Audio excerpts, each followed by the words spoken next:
Bonjour à tous, sans transition, voici le sujet d'aujourd'hui. Mais tout d'abord, si ce n'est pas encore déjà fait, abonne-toi à la chaîne. Allez, c'est parti. Voici ce que je vous présente aujourd'hui. C'est un certificat d'authenticité, c'est la carte d'identité d'un diamant.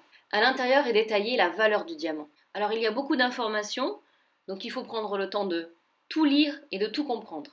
Sur la couverture, on comprend que le certificat d'authenticité a été délivré par le laboratoire LFG situé à Paris. Évidemment, il existe d'autres laboratoires tels que le GIA ou le HRD. Pour que les choses vous paraissent beaucoup plus concrètes, voici la pierre du certificat. Cette création est unique et je le rappelle, elle est disponible sur le site internet www.57facette.com. Et lorsque l'on ouvre le certificat d'analyse du diamant, on observe le numéro unique qui appartient au diamant et la date d'édition du certificat.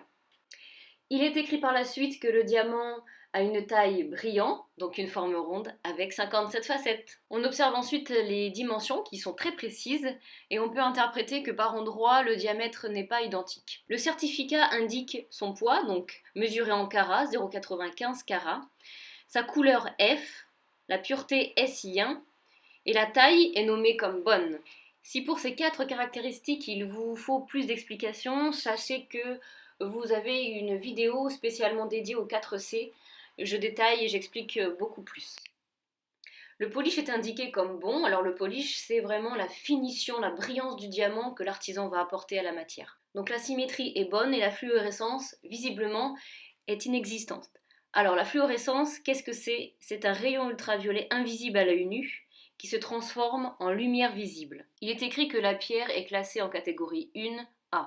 Pour faire très court dans ce type d'explication, on peut dire que ça fait partie des 98% des pierres extraites de la Terre et qu'elle contient des atomes d'azote agrégés par paire ou par groupe.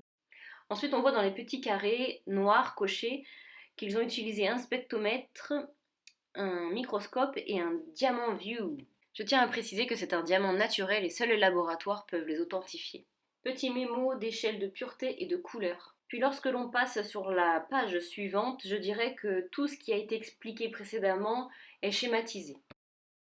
Donc on y retrouve les inclinaisons des angles, les proportions, et dans le schéma qui suit, on y trouve tout simplement les emplacements des inclusions naturelles, des cristaux, des nuages un petit peu brumeux de la pierre. Donc on a une vision de dessus et de dessous.